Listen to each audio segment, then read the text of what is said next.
ahora tus preguntas. Listo. Bueno, chicos, hoy lo que vamos a ver es algo que puede parecer extraño, no lo es tanto, es lo relativo a la acción civil en el proceso penal.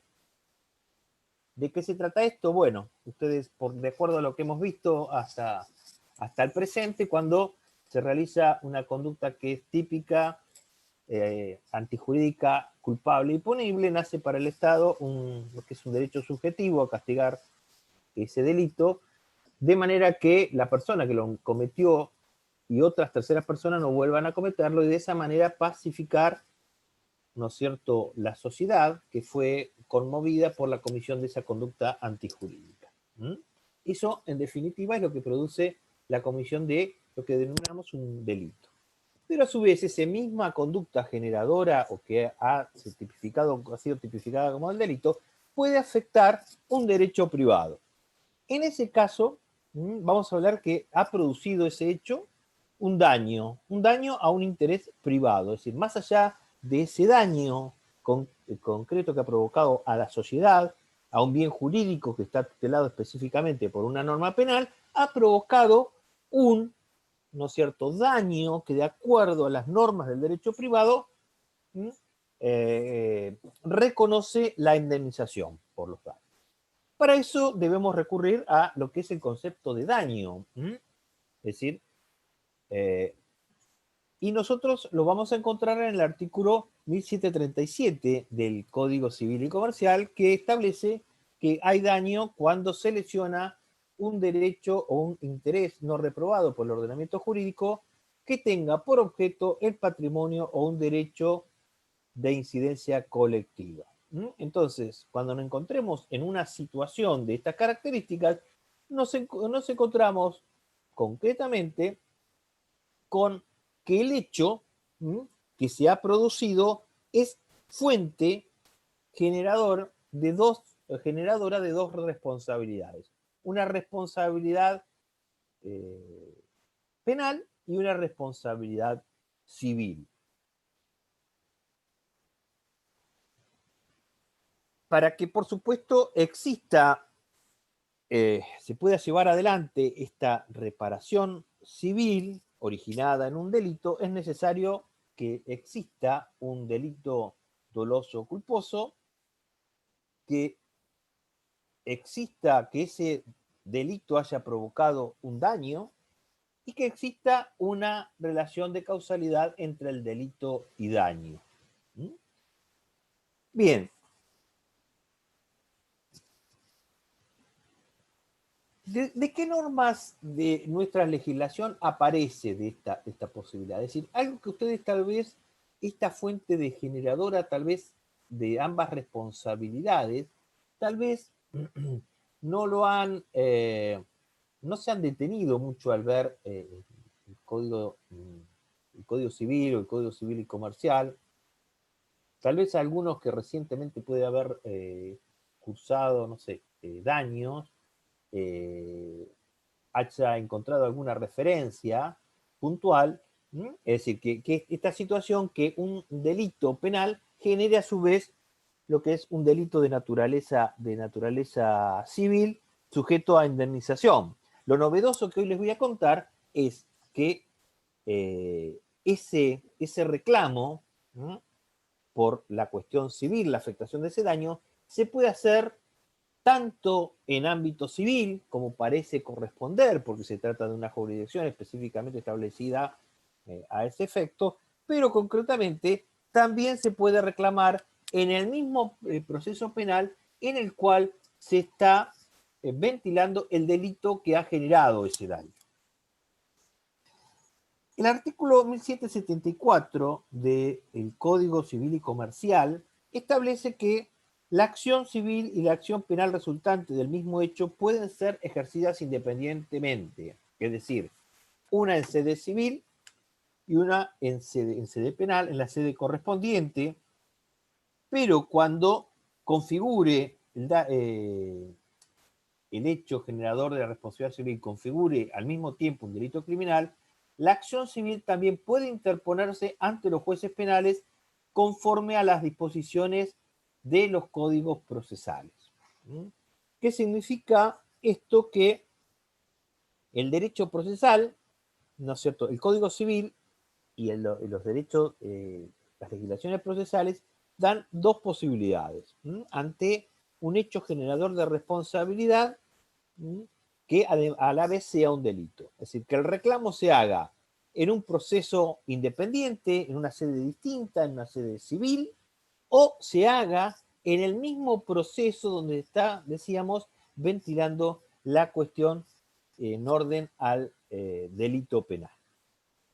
Eso que surge de nuestro código de fondo tiene su correlatividad con lo normado por el artículo 29 del Código Penal, que establece que la sentencia condenatoria podrá ordenar la indemnización material o moral del daño ocasionado por el delito a la víctima, a su familia o a un tercero, o la restitución de la cosa obtenida por el delito, y si no fuere posible, la restitución, de esa restitución, el pago por el reo del precio corriente de la cosa más la estimación si lo tuviere. Entonces, decimos, es la posibilidad que en el mismo proceso, es decir, el legislador podría haber elegido que, ¿no es cierto?, todo se hiciera compulsivamente en el proceso, ambas responsabilidades se ventilara, que se hicieran obligatoriamente separadamente, pero no, dejó esa posibilidad en orden al que va a efectuar el reclamo. Es decir, buscar lo que es reclamar, hacer el reclamo civil por los daños ocasionados por el delito, es decir, el reclamo resarcitorio en el mismo proceso penal. Por eso había que dictar normas específicas que adecúen, ¿no es cierto?, cómo se va a hacer ese planteo, porque el hecho principal seguramente va a ser la investigación y sanción del delito, porque se trata de un proceso, en definitiva, es lo que tiende a ser el derecho procesal penal, es la aplicación de las normas del Código Penal, pero subsidiariamente, ¿no es cierto?, también puede hacerlo con las normas del Código Civil, regulando cómo se debe llevar adelante ese reclamo. Por eso los códigos de procedimiento crean normas que ustedes tienen que saber, que habilitan cómo debe llevarse, es decir, la posibilidad de ese ejercicio de reparación en el proceso penal del daño civil, y cómo debe llevarse adelante la presentación y ese reclamo. Porque, por supuesto, no se puede adaptar específicamente todas las normas del Código Procesal Civil, sino que se aplican solo subsidiariamente. Imagínense que acá la causa empieza con una investigación judicial, ¿no es cierto? La causa civil empieza con una demanda. Acá vamos a ver cómo se debe llevar, cuándo hay que presentar la demanda, si hay que hacer algún acto antes de presentar la demanda. De eso un poquito se trata todo lo que vamos a hacer en la actualidad. Bien, ¿cuáles son las particularidades de la acción civil ejercida en sede penal? Primero, la accesoriedad, es decir, la fuente, es decir, solo puede tramitarse en un mismo proceso, ¿no es cierto?, ambas acciones, cuando el hecho generador de responsabilidad sea el mismo. Es decir, no pueden hacer la responsabilidad civil de otra causal que no sea directamente del suceso que haya sucedido el hecho que a la vez se constituye en delito. Eso le da, además, la naturaleza accesoria es que el hecho principal, es decir, lo que principalmente tramita en este proceso es la acción penal. Por lo tanto, ¿no es cierto?, la acción civil solo puede llevarse adelante, solo puede resolverse en el ámbito penal si continúa vigente la acción penal. Vamos a ver que si por cualquier motivo la acción penal no puede seguir adelante por varios motivos que vamos a señalar, ¿no es cierto?, quien ha interpuesto la acción civil en el proceso penal debe llevarse la cuestión a continuarla ventilando en el proceso penal. Otra situación es la eventualidad, ¿no es cierto? Esa demanda puede ser ejercida o no, es decir, no es obligatorio que esa acción civil se ventile en el proceso penal, sino que ¿no es cierto?, el damnificado puede hacer opción a utilizar los canales previstos por la legislación procesal civil para hacer el mismo reclamo en base al mismo hecho generador de ambas responsabilidades. La verdad es que en algún momento, es decir, tal vez algunos hayan escuchado hablar de la acción civil en el proceso penal y ustedes como futuros abogados tienen que saber de la posibilidad. ¿Cuál sería una ventaja?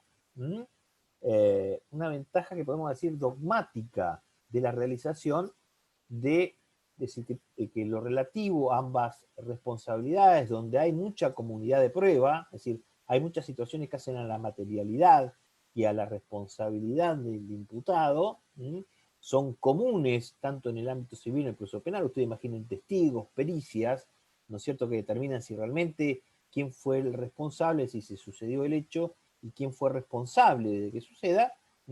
Hay muchas cuestiones comunes. Por supuesto, después lo que hace al resarcimiento de la cuestión civil requerirá algún grado más de prueba referido concretamente a esa situación, como ser, ¿no es cierto?, los gastos que demandaron tal vez la cura de unas lesiones que se produjeron en el ámbito, es decir, se producen unas lesiones en el ámbito penal, sancionadas culposas como ser sancionadas por el artículo 84, y además se produjeron daños y perjuicios a la persona, porque esa persona no pudo, es decir, tuvo que pagar sus gastos de internación, tuvo que, además no pudo ir a trabajar, no pudo usar el rodado por mucho tiempo. Entonces, estas cuestiones tal vez, es decir, de esas cuestiones no se va a encargar de buscarlas, de investigarlas el fiscal, sino en definitiva es la tarea de quien se encuentra legitimado y va a intervenir para hacer ese reclamo en sede penal. Este sujeto que va a hacer este reclamo se va a denominar actor civil. Por eso se llama acción civil en el proceso penal. Y este es actor civil en el proceso penal. Su actuación está regulado por el Código Procesal Penal de la provincia de Buenos Aires, de los artículos 65 a 76. ¿Y quién es el actor civil? Es el legitimado por la ley para hacer el reclamo. Tienen que ser legitimados o damnificados directos por el delito.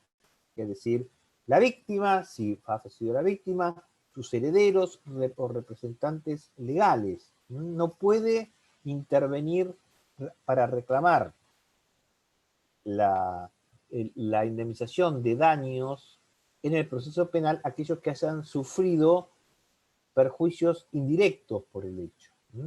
Vamos a poner un ejemplo. Si, volvemos a lo que es el incidente de tránsito. Yo voy manejando el auto de un amigo y me embiste un auto y me provoca lesiones. Yo voy con el auto de mi amigo. Por supuesto, yo en ese proceso en el cual a quien me embistió lo procesan por lesiones, yo voy a poder hacer el reclamo por, ¿no es cierto?, el tratamiento que me llevó o el daño, el lucro cesante por no poder haber trabajado, si me de acuerdo a la profesión, cuestiones que yo voy a tener que probar, pero mi amigo en este proceso no podría reclamar los daños que le ha ocasionado al rodado ese choque. ¿Entienden? ¿Por qué? Porque aquí el mismo sujeto que es demandante tiene que ser titular del bien jurídico afectado,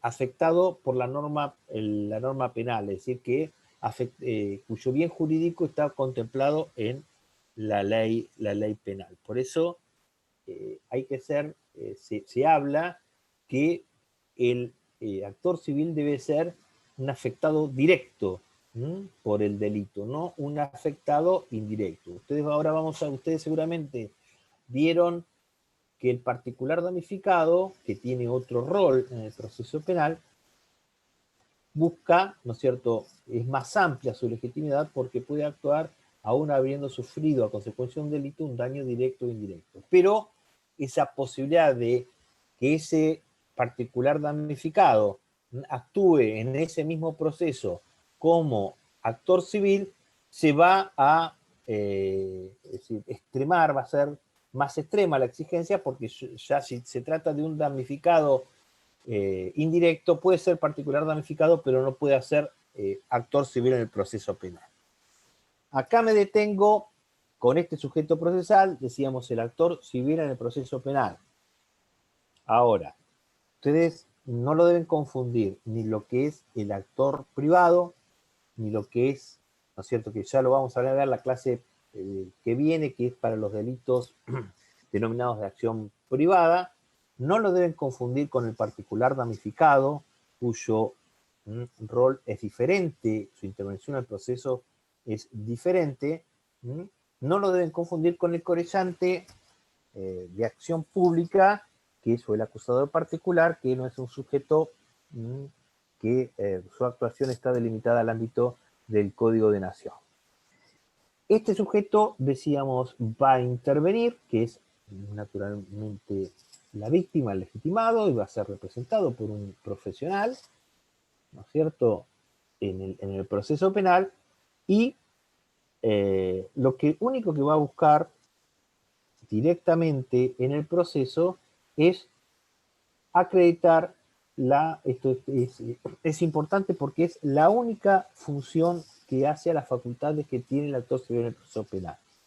Toda su labor está dirigida a aprovechar, a acreditar el hecho delictuoso, porque es el hecho de generador de responsabilidad tanto penal como civil, la existencia y extensión de daño, es decir, que ese delito, además de haber afectado una norma penal, ha generado un daño de acuerdo al artículo que hablábamos, del artículo 1737, y además para probar la responsabilidad civil del demandado. Vamos a ver que hay veces esto puede ser distinto de la responsabilidad, es decir, tal vez la responsabilidad penal y la responsabilidad civil por el hecho pueden no caer necesariamente en cabeza del mismo afectado con el cual se dirige la acción, contra el accionado.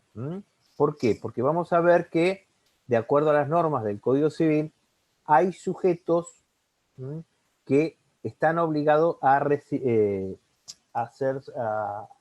decir, son responsables civil por hecho de otras personas. Entonces, en ese caso, se admite en el proceso penal, se habilita no solo a que se demande al imputado, sino a quien debe responder civilmente por los daños de ese imputado. Cosa que no sucede en el ámbito penal, porque en el ámbito penal la responsabilidad es individual. Es decir, yo no puedo responsabilizar a un tercero por los hechos del imputado. Hablaríamos como de la figura de un fiador, como algo así. Puede ser. No sería eso. A ver, ustedes recuerdan cuando vieron... Puede ser un menor. Los casos más claro.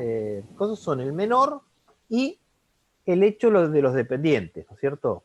Yo siempre pongo un ejemplo, es que tal vez, ¿no es cierto?, un hecho que sucede todos los días es un incidente de tránsito ocasionado por un transporte público de pasajeros. Entonces, quien choca a un auto provoca lesiones y tal vez se le hace una causa. En definitiva, la acción penal va a estar dirigida al chofer, pero la acción civil, sin duda, no solo va a estar dirigida al chofer, es decir, sino a quien debe responsabilizarse por esos daños. Entonces está la posibilidad de hacer responsable a la empresa, ¿no es cierto?, para la cual trabaja ese chofer, y en definitiva también se habilita al tercero en garantía, es decir, citará a la compañía aseguradora que va a responder en definitiva por el daño. Ese sería el caso. Entonces, en definitiva, esa es la habilitación para no darle un poquito más de amplitud al reclamo y poder asegurarle al damnificado que hace esta opción, ¿no es cierto?, también ir contra el responsable civil por el hecho. Les voy a decir que no es una situación muy frecuente en el ámbito penal que se haga, ¿no es cierto?, el juicio, es decir, se interponga la acción civil en el proceso penal. Pero sucede, hay muchos casos donde ha sucedido. ¿Cuál sería la ventaja? Decíamos, no solo la economía procesal, sino se supone que el proceso penal dura mucho menos tiempo que el proceso civil. Lo que pasa es que sin duda hay generalmente lo que hace la especialización en el ejercicio de la abogacía hace que cada profesional se sienta más cómodo de ejercer, ¿no es cierto?, su profesión en el ámbito que decíamos que sea más cómodo, más propicio y al que él esté especializado. Por eso generalmente los civilistas no son de interponer una acción civil en el proceso penal, sino prefieren ejercer la acción civil, es decir, ver lo que sucede en la cuestión penal, pero hacer directamente todo el proceso civil en reclamo por el daño generador de responsabilidad civil. Y vamos a ver también, ya te dejo hablar, termino la idea, y van a ver que tal vez ciertas vicisitudes procesales hace que en muchos casos una acción civil iniciada en el proceso penal deba ir a sede civil porque no puede continuar la acción penal.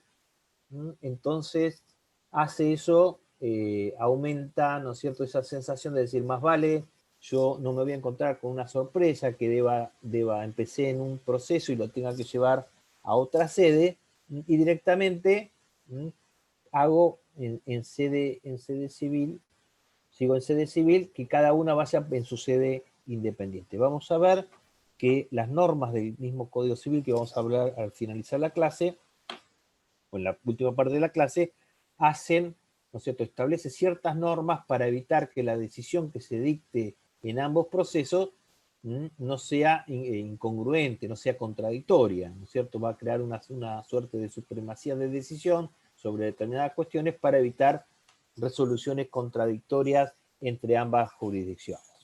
Sí. Acá tengo la cámara apagada porque tengo poco ancho de banda. Está bien. Profe, yo había escuchado de una profesora de elementos que se dedicaba a civil, y ella nos decía que en este tipo de situaciones que no convenía plantear la acción civil en el juicio penal. La razón que nos dio fue que los jueces penales se dedican a otra cosa y que en general valoran menos las indemnizaciones. Sí, ¿Usted qué me puede decir? Es cierto. Okay. Cierto. Bien. Es cierto. Gracias. Me da gozo de eso, que lo digas vos, que te lo dijo otra profesora, porque no solo son los jueces, no son tan amplios, según lo que siempre dicen en el ámbito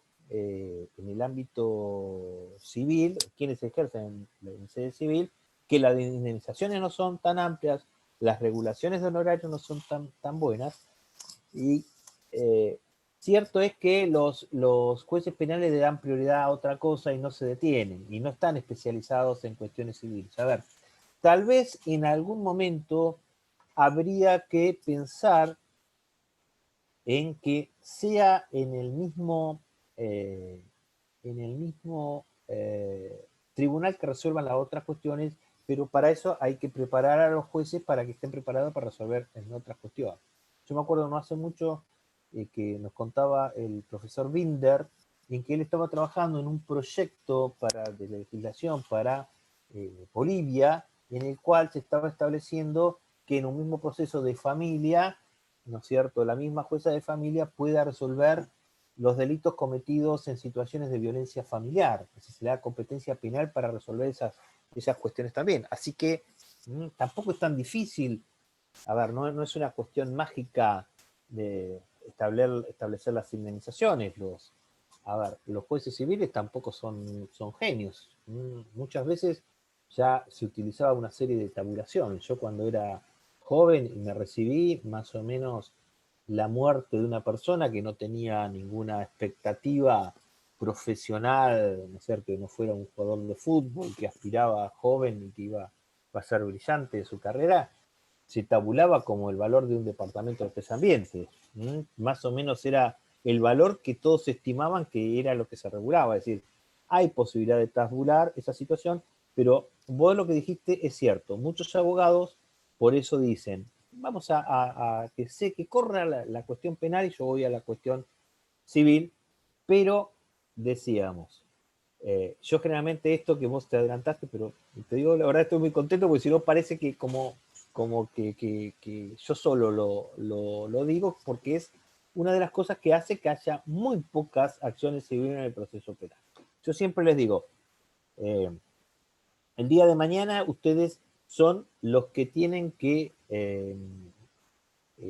asesorar y resolver de qué manera van a hacer delante el reclamo para que sea de la forma más eficiente. Nadie les puede presionar a que ustedes tengan que elegir una forma de litigar. Pero es importante que ustedes se lo informan, es decir, tengan la información, por eso se lo damos en procesal penal, que tengan la información que existe esa posibilidad. Es decir a la persona, mire, ejerciendo la acción civil en el proceso penal, pasa esto. Ejerciendo la acción civil en el proceso civil, ¿cuáles son las ventajas de una o de otra? Ustedes normalmente no van a decir, van a decir que las indemnizaciones son más limitadas, no van a decir que las regulaciones de los abogados son más, no sé por qué los jueces civiles siempre, los jueces penales siempre regulan en el mínimo, ¿no?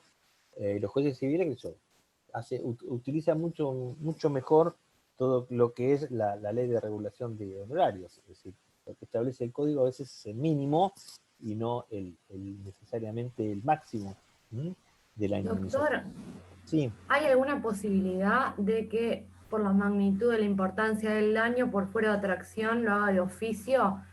Por ejemplo, que esté tramitando una acción civil en sede civil y que, no sé, por una cuestión trascendental misma del contenido probatorio o la complejidad de la investigación, sea conveniente que el fuero penal la traiga. No, Nunca es de oficio. de ninguna manera, no.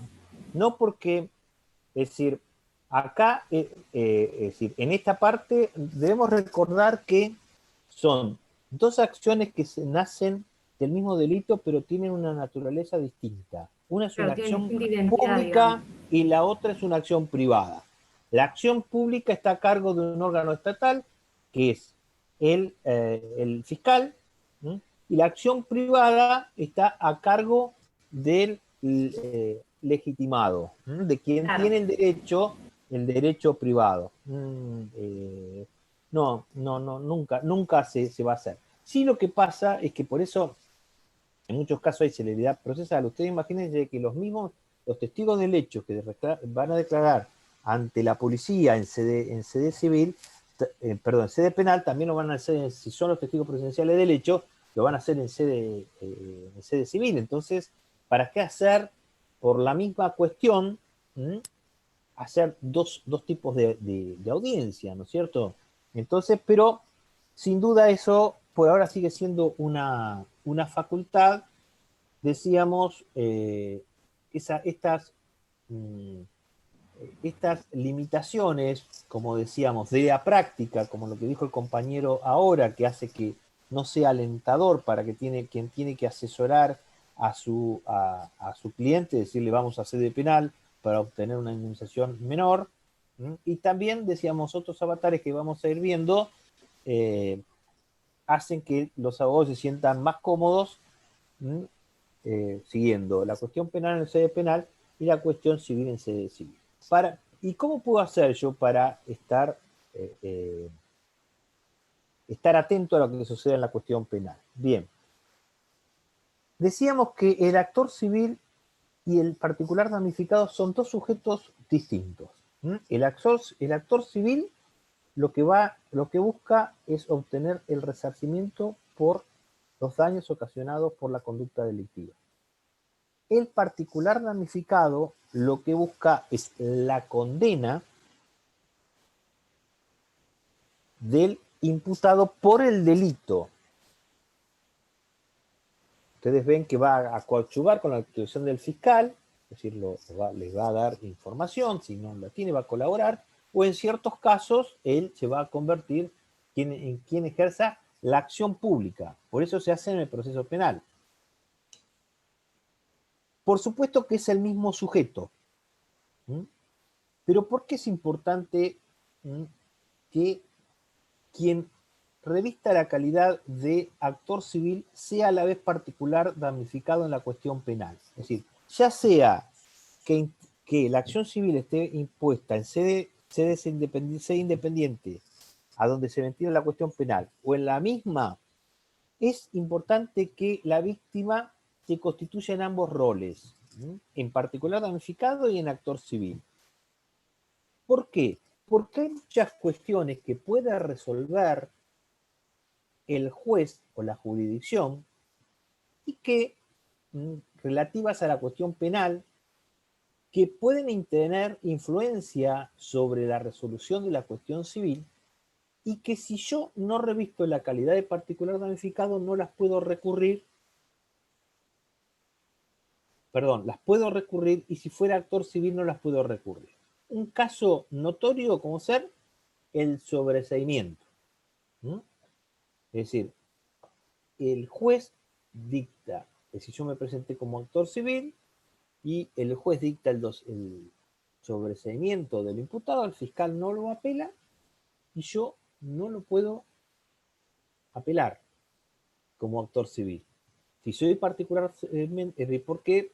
Porque yo no estoy legitimado para intervenir en las cuestiones penales. Yo solo estoy legitimado como actor civil para actuar en la cuestión civil. Entonces, particularmente, si además tengo el rol de particular damnificado, sí lo puedo recurrir. Y vamos a ver, decíamos como finalizado, cuál es el gravamen que me provoca el sobreseimiento, que tal vez da por, es decir, si el sobreseimiento es sobre alguna cuestión, es como ser que no está probada la materialidad del hecho, o no está probada la culpabilidad del sujeto en el hecho generador de responsabilidad, que es común, eso no se puede discutir en sede civil. Entonces, ven como la resolución de una cuestión penal está influenciando en lo que se puede llegar a resolver en la cuestión civil. Decíamos, son dos roles distintos, es importante que una cuestión práctica ya sea, si se ejerza la acción civil al mismo proceso penal o en forma independiente, que en la cuestión penal me constituya en carácter de particular damnificado, así puedo, ¿no es cierto?, usar las facultades que me autoriza el código y recurrir a aquellas decisiones que no pueden ser favorables. Yo, además de particular damnificado, voy a estar de esa forma tratando de que se logre la condena del imputado, porque es lo que yo voy a buscar, la condena del imputado por la cuestión penal, por el delito, pero además puedo custodiar, ¿no es cierto?, que alguna resolución judicial no limite la responsabilidad civil de quien deba responder por los hechos del... O sea que se puede tener las dos calidades en el mismo proceso, particular damnificado y actor civil en el mismo proceso. Sí. Ahora, no son ni lo mismo, ni es necesario, tampoco es necesario, es conveniente. Es decir, yo no me tengo que constituir en particular damnificado, es decir, debo ser particular damnificado si quiero ser actor civil, y actor civil si quiero ser particular damnificado. No, son dos sujetos procesales, aunque pueden coincidir en la misma persona, que es la víctima, tienen roles procesales totalmente distintos, ¿sí? Son dos sujetos procesales distintos. Bien, ¿cómo se hace esta intervención? Fíjense, bien,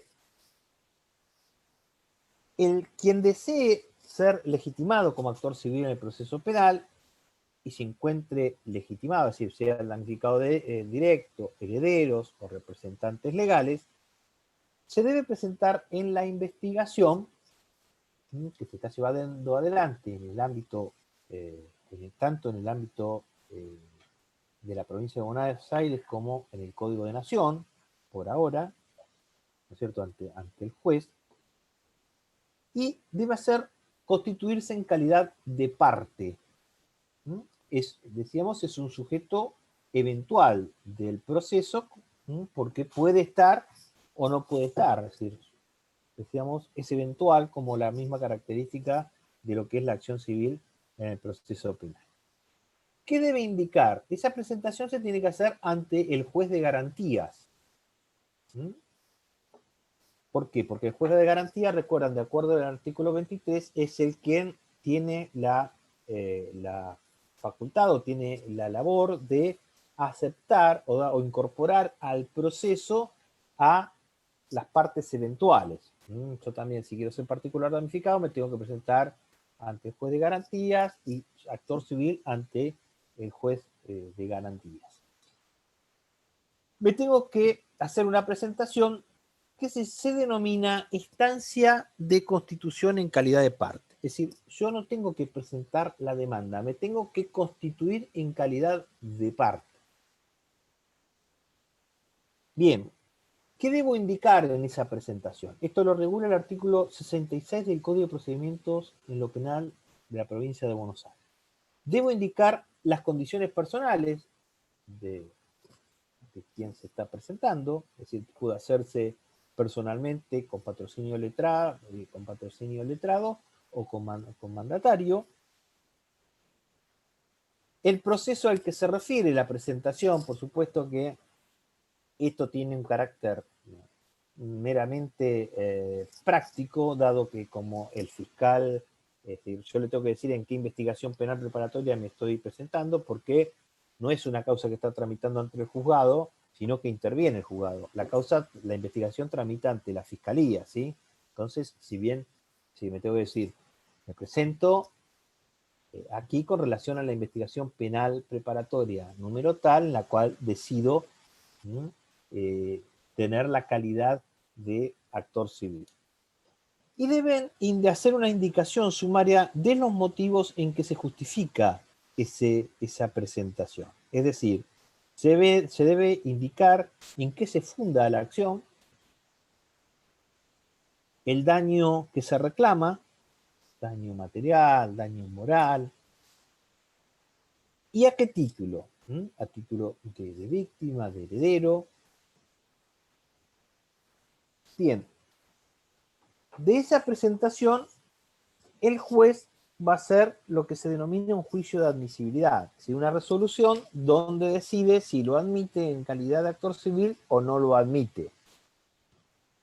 Si lo admite, es decir, si no lo admite, se puede apelar esa resolución ante la Cámara de Apelaciones. Si lo admite, eso debe ser notificado al imputado y al civilmente responsable. Es decir, el código, entonces entienden esto que se denomina una situación de lo único que tiene que hacer el actor civil durante la investigación es presentarse. ¿Desde qué momento y hasta qué momento se puede presentar? Bien, se puede presentar desde que se inició la investigación, aun cuando el imputado no se encuentre individualizado, ya se podría presentar, que podría darse caso, no es lo más común, ¿no? Pero como como ha sucedido, ¿no es cierto? Alguien choca, ¿no es cierto? Embiste a una persona en la ruta y no se lo puede ubicar y lo está buscando varios meses, entonces igualmente se puede presentar. Lo que sí, decíamos de que se inicia la investigación y hasta qué momento se puede presentar. Hasta que el fiscal hace el requerimiento de elevación de la causa a juicio. Hasta que cierra la investigación. Ustedes fíjense que en definitiva, el fiscal no anuncia que va a cerrar la investigación, esto lo están viendo, es decir, solo da por finalizada la investigación en el caso en el que fue solicitada prueba por parte de la defensa y le ha denegado la producción de prueba. El fiscal entonces debe dar por cerrada la investigación, notificarlo se va a insistir, en caso de que la defensa insista en la producción de esa prueba, la va a elevar al fiscal general, quien va a estar, ¿no es cierto?, si no se hace, si está de acuerdo con el fiscal en que se levante la prueba, no se realiza la prueba y que le quedará reserva a la defensa para presentarla más adelante. Y si el fiscal general decide que se haga la prueba, el fiscal de primera instancia la va a producir. Y después lo que va a suceder va a ser el requerimiento de elevación. Normalmente las investigaciones finalizan, si no se da esta situación, con la presentación del requerimiento o el pedido de sobreseimiento. Eso es lo que da por finalizar la investigación. Y por supuesto, acá decíamos, el tope hasta cuando yo me puedo presentar como actor civil es hasta que se presenta el requerimiento de la elevación de la causa a juicio. Decíamos, es importante que se presente el requerimiento de elevación de la causa a juicio. Y acá es más o menos de lo que estábamos hablando. Es decir, decíamos que el juez penal puede recibir la cuestión civil si se mantiene y está en condiciones de resolver la cuestión penal. No puede quedarse para resolver solamente la cuestión civil, ¿sí? Por lo tanto, si yo presento al principio es importante tener en cuenta que si el fiscal pide el sobreseimiento de la causa y yo no revisto la calidad de particular damnificado de forma que, ¿no es cierto?, me pueda hacer cargo de continuar con el proceso penal en caso en que por acuerdo de fiscales se decida que no siga la intervención, es decir, el Ministerio Público pide el sobreseimiento, no me puedo hacer el cargo del rol de acusador y hacer el requerimiento yo. Si el actor civil, si no estoy presentado como particular damnificado, acá se le termina para él la causa con connotaciones, decíamos, en lo que es también la responsabilidad civil. Chicos, ¿vamos entendiendo o es medio chino esto? No, para mí está re claro. ¿Se entiende? Bien. Decíamos, bien, ¿cómo continúa esta intervención? Bien. Decíamos, en la investigación, en definitiva, lo único que hace es esta presentación, que ya ha sido notificada al imputado y al responsable civil. Bien. ¿Cuándo tiene que presentar si yo no presenté la demanda, ¿cuándo tiene que presentar la demanda el actor civil bajo sanción de inadmisibilidad? Es decir, yo me puedo haber presentado, pero no presento la demanda en el plazo que me fija el código, se me lo tiene por desistida de esa presentación. No de la demanda porque no la presenté, pero sí de la presentación. Entonces, ¿desde qué momento se cuenta los días que tengo para presentarme? Es a partir de que el fiscal presente el requerimiento de elevación de la causa a juicio en el juzgado de garantías. A partir de ese momento tengo 5 días para presentar la demanda civil. La demanda civil sí va a tener los mismos recaudos que establece el Código de Procedimientos en lo Civil y Comercial para la realización de los procesos sumarios. Es decir, no solo se va a hacer ¿no es cierto?, la demanda, el relato de los hechos, es decir, el encabezado, objeto, hechos, ¿no es cierto?, sino se va a ofrecer toda la prueba de la que intente valerse y esa prueba se va a producir en el juicio oral. Bien.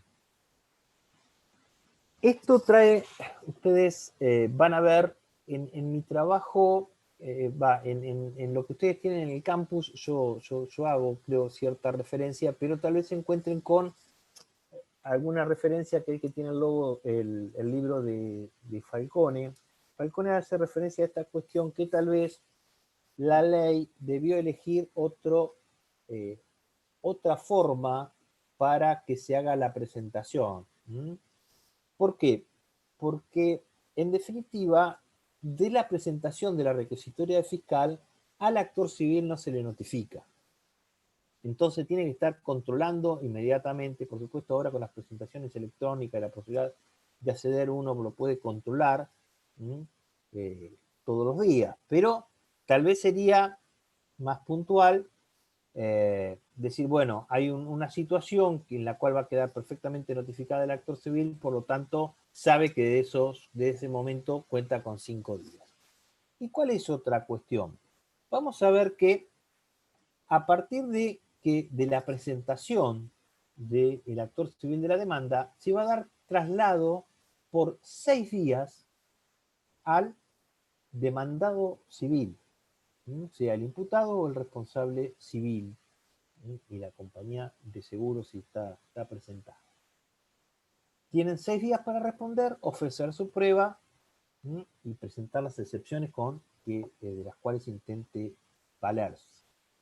Ahí, en estos 11 días, quedaría trabada la litis sobre la cuestión civil. Pero ustedes fíjense que con relación a la cuestión penal, desde la requisitoria presentada por el fiscal, se le van a dar 15 días a la defensa para que se oponga. Y resulta que en 11 días quedó tal vez trabada la cuestión, la litis civil, y a consecuencia de la oposición de la defensa, se dicta el sobreseimiento del imputado. Por lo tanto, quiere decir que todo lo que se realizó en esa etapa fue inoficioso. Por lo tanto, ¿no es cierto?, el actor Falcone señala que tal vez debió hacerse esa exigencia de presentación o ese plazo de presentación de la demanda, debió contabilizarse desde el momento en que existiera un decreto de elevación o de que quedara firme el auto de elevación, porque sabemos acá que todo lo que se hizo va a ser oficioso porque ya la cuestión penal ha sido resuelta en el sentido que el proceso va a continuar. ¿Por qué? Porque si se dicta sobreseimiento en el proceso, esa traba de litis sobre la cuestión civil debe ir a radicarse a sede civil. ¿Entienden cuál es la cuestión? Pero eso es algo que analizó la doctrina, ¿no es cierto? Pero lo que dice el Código Procesal Penal es que la presentación debe hacerse a los 5 días desde que se presentó la requisitoria de elevación a juicio, porque si se hace después, será declarada inadmisible. ¿Cómo sigue la intervención del actor civil? Bien, cuando la causa ingresa al tribunal de juicio, ahí se va a notificar a todas las partes, decíamos, al fiscal, al el particular damnificado y a la defensa, para que sepan quién es el tribunal que va a juzgar, presenten las recusaciones, que en el caso quieren hacer valer, y ofrezcan la prueba. Para el actor civil y el demandado civil, se lo va a notificar de que a dónde ingresó la causa, pero ya la prueba la tienen que haber ofrecido con anterioridad. Es decir, el actor civil, cuando dentro de los 5 días de la requisitoria fiscal, cuando hizo la demanda, y la defensa cuando contestó la demanda. Bien, si decíamos, aquí no se le va a dar esa nueva posibilidad porque ya el código dijo en qué oportunidad se debía ofrecer la prueba con relación a la cuestión civil. Después, ¿cómo sigue la intervención del actor civil? Bien, en caso de realizarse esta audiencia que recién hablábamos, hace un ratito hablábamos, es la famosa audiencia que se denomina una audiencia preparatoria del debate, audiencia que se denomina preliminar o audiencia del 338 del Código de Procedimientos, puede ser citado el actor y el demandado civil, tal vez porque si desean que se hagan medidas, se lleven adelante medidas que no puedan llevarse a cabo en el mismo juicio, o también para hacer determinados cuestionamientos o incluso hacer convenciones probatorias de decir, bueno, no vamos a cuestionar, no es necesaria tal prueba porque no vamos a cuestionar tal situación, no vamos a cuestionar tal situación, por lo tanto, con eso la ventaja que tiene es que hay cuestiones que no se van a discutir y eso hace que el debate tampoco se haga tan extenso, ¿sí? Para eso puede ser la intervención, lo que puede hacer convenciones, puede hacer que yo critique o me oponga a la incorporación de parte de, sí puedo oponerme a la incorporación de parte que ofrece, ¿no es cierto?, la contraparte. Entonces, para eso también se puede utilizar la audiencia del 3 contra el hecho. A continuación, ¿no es cierto?, ya la labor del actor civil va a suceder en el debate oral. Es decir, el actor civil se le va a dar la palabra en los primeros, en los alegatos de apertura. Él va a indicar cuál es el motivo de su intervención en el proceso y qué es lo que va a tratar de comprobar, que como decíamos tiene que ser la existencia del hecho delictivo, la relación de causalidad entre el delito y el daño y la extensión y existencia efectiva del daño. Entonces, esa es su función en esa audiencia. Se le da la palabra al principio, cuando hacen los alegatos de apertura, y al principio también cuando se hace el alegato final, ¿sí? Bien, es decir, y él lo único que va a intervenir, si es actor civil, a preguntar, ¿no es cierto?, a los testigos o los cuestionamientos que hacen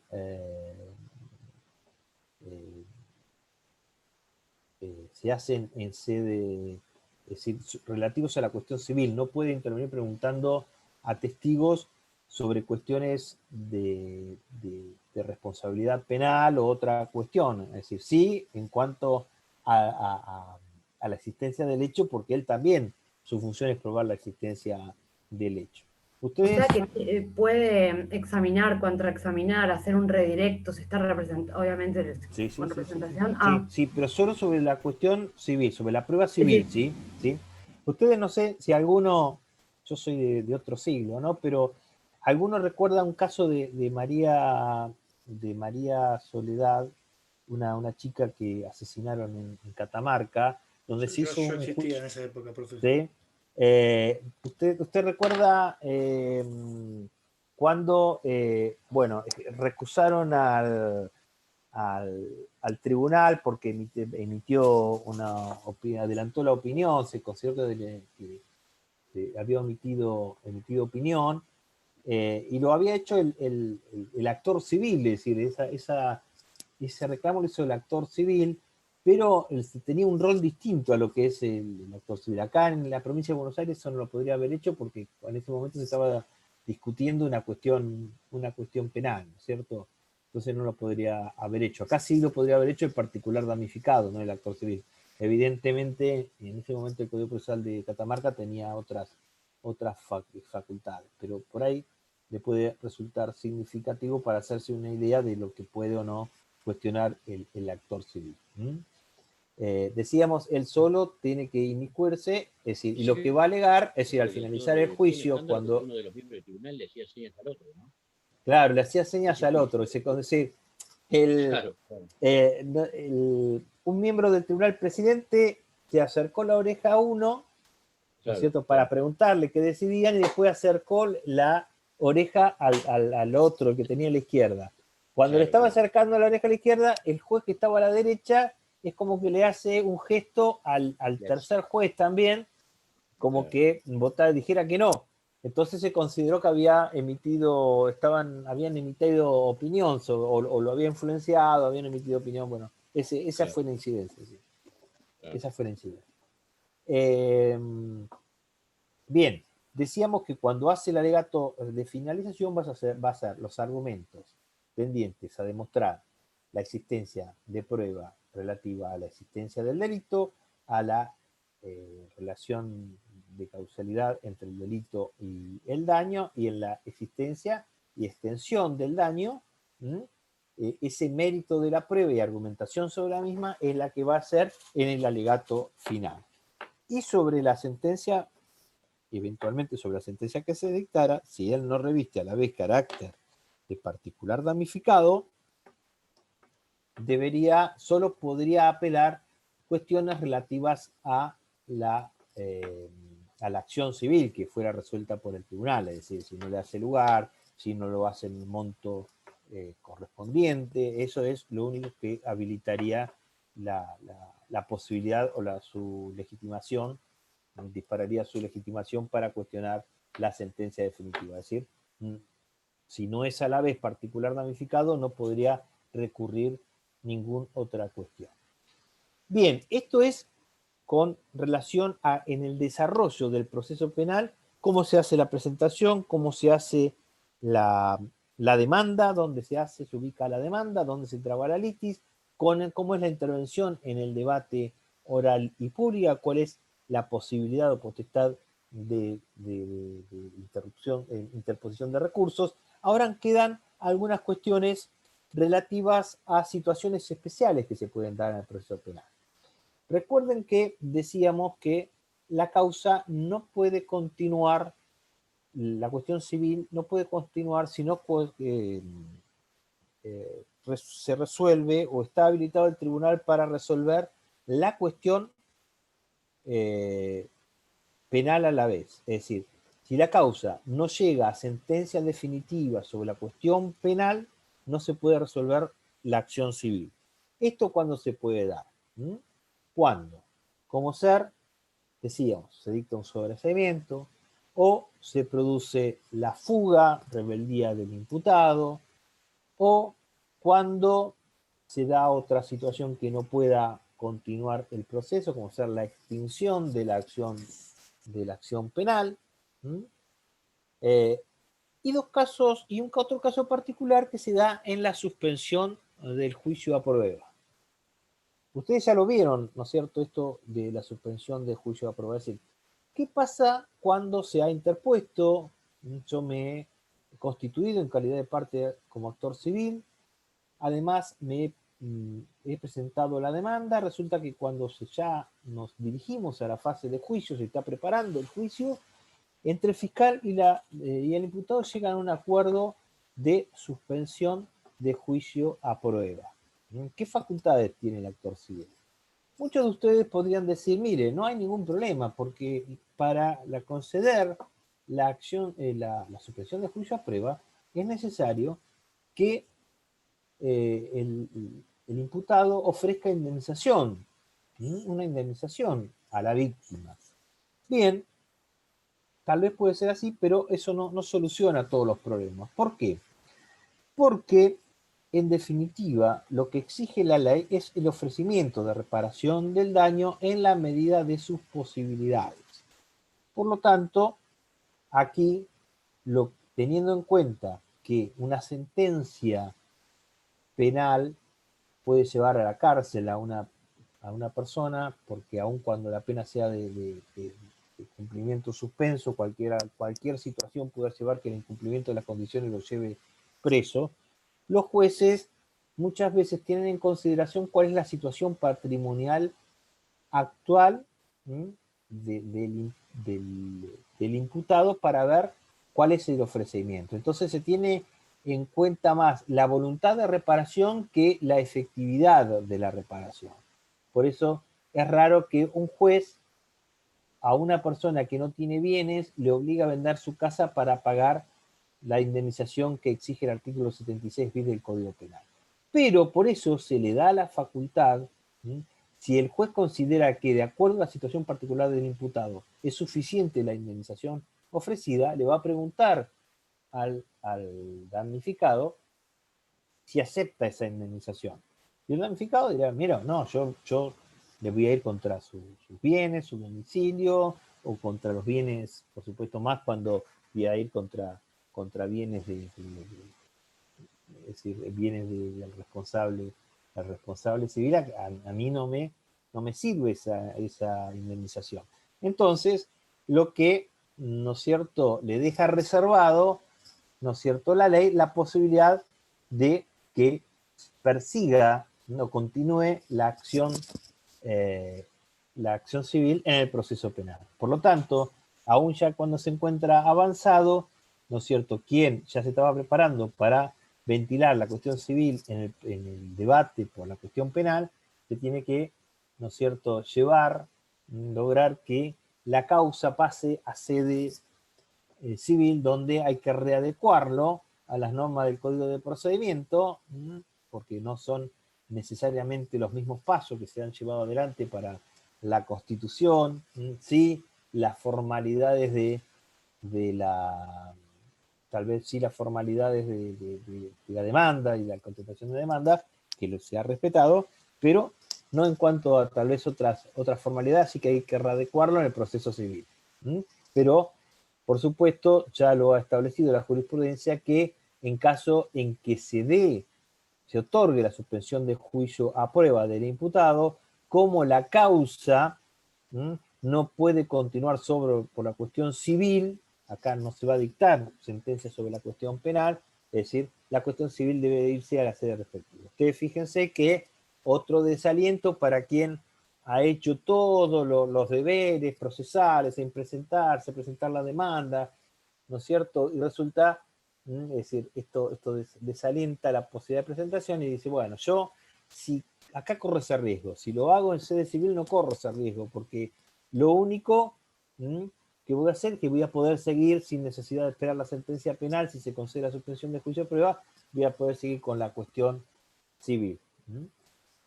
Otro caso distinto está previsto para el juicio el juicio abreviado. En el juicio abreviado, ¿qué pasa? No se va a realizar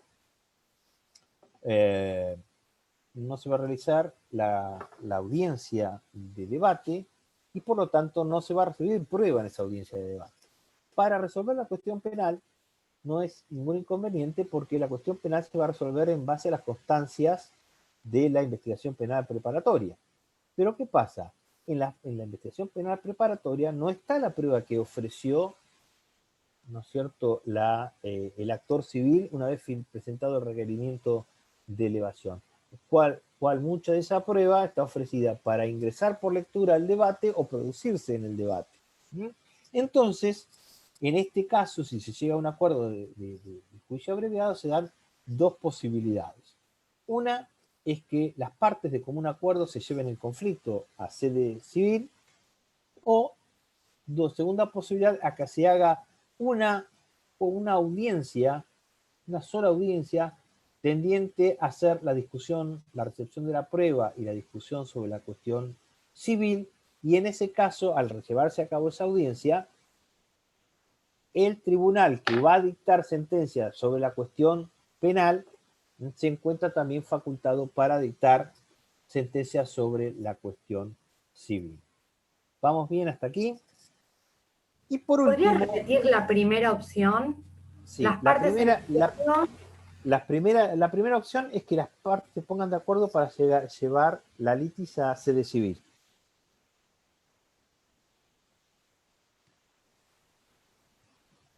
Y la segunda es que hacer una audiencia en la cual se discuta y se reciba la prueba que se tenía sobre la cuestión civil, de manera que el juez tenga conocimiento de la prueba relativa para resolver la cuestión civil y la pueda utilizar en la decisión definitiva cuando resuelva también la cuestión penal.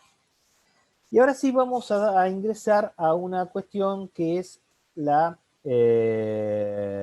relativa a aquellas normas establecidas por el Código Civil y Comercial para evitar que exista contradicciones entre la decisión de la cuestión penal y de la cuestión civil cuando el hecho generador de responsabilidad es lo mismo.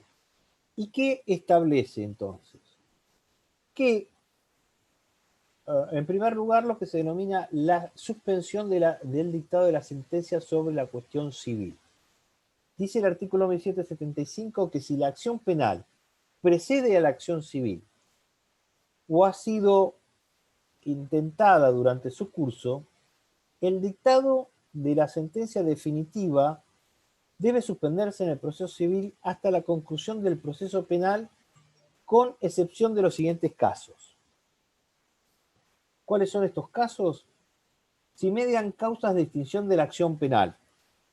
Por supuesto, como no va a haber decisión, si se extingue la acción, no va a haber resolución sobre la cuestión penal, es decir, sobre el fondo, sobre los extremos de la imputación. Si la dilación del procedimiento penal provoca que en los hechos la frustración efectiva del derecho a ser indemnizado. Imagínense una cuestión, un delito grave, que llegue hasta sede de la Corte Suprema. Ustedes ven cuánto tardan los juicios, muchas veces los juicios penales, si bien se habla de la celeridad que debe tener, los plazos razonables, pero a veces no son tan así, y eso puede frustrar, ¿no es cierto?, el derecho indemnizatorio. Estas reglas operan, me falta la última, ahora se las digo, operan tanto si el trámite es en procesos separados o en el mismo proceso, ¿sí? Bien, acá no encontramos un inconveniente. Si es en el mismo proceso, sí lo que hay es que, como el juez penal no va a poder dictar, como ser en la opción A, sentencia porque está extinguida la acción penal, es decir, también el demandante civil debe ir a sede civil para continuar el reclamo. Bien, y otra cuestión que no debe esperarse, y esto es importante, si la acción civil por reparación del daño está fundada en un factor objetivo de responsabilidad. ¿Qué significa? Las cuestiones penales se resuelven en base a la culpa del imputado. Hay factores generadores de responsabilidad civil que son factores objetivos, que van más allá de la efectiva culpabilidad del demandado. ¿Cuándo se da estos casos? En tal vez la operación de cuando alguien utilice maquinaria peligrosa. Entonces, en estos casos, ustedes recuerdan, si vieron daños, obligaciones, el demandado no queda exento de responsabilidad, aún no teniendo culpa por el hecho, sino que debe además probar que el hecho es culpa de la víctima o de un tercero por el cual él no debe responder. Si no, en base al manejo de maquinaria peligrosa, aun cuando no sea culpable, debe responder civilmente por el hecho. No penalmente, pero sí civilmente. Entonces, como no es una cuestión que sea atingente a lo que se resuelva en sede penal, porque puede decirle en sede penal, mire, no es culpable, pero en sede civil, bueno, pero igualmente está demandado por un factor objetivo de responsabilidad. Tal vez la indemnización es un poco menor, pero va a haber indemnización si él no prueba además que no es responsable, que es responsable la víctima o un tercero por el cual él no debería responder. Bien, ¿por qué debe esperarse el dictado de la resolución penal? Bien, porque hay unas ciertas reglas en cuanto a la preeminencia de lo que se resuelva en la cuestión penal sobre lo que se va a resolver en la cuestión civil. El artículo 1776 establece que la sentencia penal produce efectos de cosa juzgada en el proceso civil respecto de la existencia del hecho principal que constituye el delito y la culpa del condenado. Es decir, determinado la existencia del hecho y la culpa del condenado, esas cuestiones no se pueden discutir en sede civil. No podría decir el juez penal, existió el hecho y por supuesto ha quedado firme esa resolución, y en sede civil se diga lo contrario, es decir, hace cosa juzgada la cuestión penal. Sí, por supuesto, como la responsabilidad civil se puede, como se denomina, es decir, se puede merituar quién tuvo los grados de culpa, es decir, hay culpas concurrentes, el juez puede decir, bueno, yo no puedo cuestionar de que el sujeto es responsable. Ustedes saben que en sede civil, penal, no hay concurrencia de culpas, cada uno responde por su propia culpa. No hay decir, este imputado tuvo el 60% de la culpa, este tuvo el 40%. Cada uno es responsable si lo tiene. Entonces, si el juez civil, tal vez aunque existió culpa, de acuerdo al juez, dice, no, pero acá existió un 40% de culpa de la víctima, también sobre la cuestión civil podría decir rebajar la indemnización. Lo que no puede decir que el sujeto no es responsable o culpable por el hecho. Bien.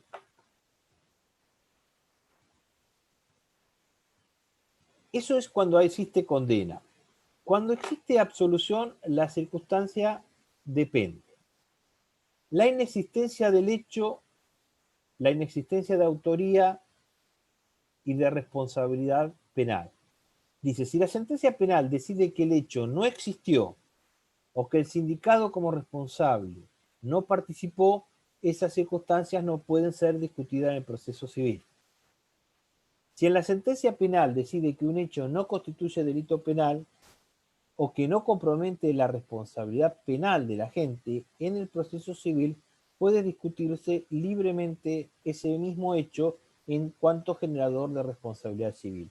¿Qué se da en esta situación? Donde se da, es decir, en el primer supuesto se da que el hecho no no existió. No existió esa conducta. Eso es lo que dice el juez. Por lo tanto, eso no se puede discutir en sede civil. Pero puede ser que el juez penal diga, el hecho existió, pero no constituye delito. Como el hecho existió, tal vez no sea generador de delito, pero puede ser generador de daño. Ustedes fíjense que esto pasa mucho con, no sé, aquellos delitos que no están tipificados. Si no está tipificada la figura culposa como ser de determinados delitos, pero se provoca algún tipo de daño, como ser el famoso, un daño. El daño tiene previsto como delito solo la figura dolosa, pero tal vez alguien rompió algo y se determina que lo hizo, ¿no es cierto?, por negligencia, va a ser, no está tipificado como delito, porque no tuvo, no hubo dolo, pero como se provocó el daño, que es susceptible de reparación, la determinación de inexistencia de tipicidad penal por parte del juez penal no inhabilita al juez civil para que establezca la indemnización por el daño ocasionado por ese hecho. Bien, las excusas absolutorias. Las excusas absolutorias penales no afectan a la acción civil, excepto la disposición expresa en contrario. ¿Qué sucede?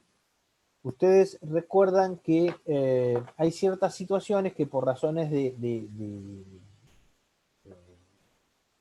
política criminal, si bien constituyen ilícitos, el legislador entendió que no debían ser sancionados.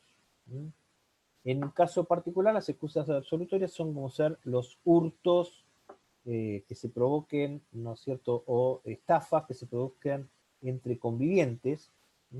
Eso, hay una excusa absolutoria, no pueden ser condenados por esa conducta, pero ello no inhabilita a que pueda existir una responsabilidad civil. Entonces, aún cuando los imputados sean absueltos por existir una excusa absolutoria, ello no inhabilita que sobre la cuestión civil se pueda resolver que son responsables civilmente. Bien, ¿quiénes no podrían pedir la reparación del daño? Esto en cuanto a un poquito en cuanto a los quienes se hayan legitimados. Hablábamos de herederos, ¿no es cierto? O sea, la víctima, los herederos o los representantes legales. Bien, el artículo 1779 dice que no pueden estar legitimados en los delitos contra la vida, habiendo sido coautor o cómplice en el hecho, o no haber impedido que el hecho, la producción del hecho, pudiendo hacerlo. ¿Mm? Y en segundo lugar, la prueba de la verdad del hecho reputado calumnioso, que eso lo vamos a ver la clase que viene cuando veamos el delito de calumnia. Bien, después el artículo 1780 habla qué pasa si después de, es decir, se dejó de lado esa influencia, porque entender que existió, se iba a desnaturalizar el derecho indemnizatorio si se esperaba la sentencia penal, y resulta que la sentencia penal posterior, ¿no es cierto?, tiene algún resultado que pueda ser hubiera influenciado sobre el dictado sobre la cuestión civil. ¿Mm?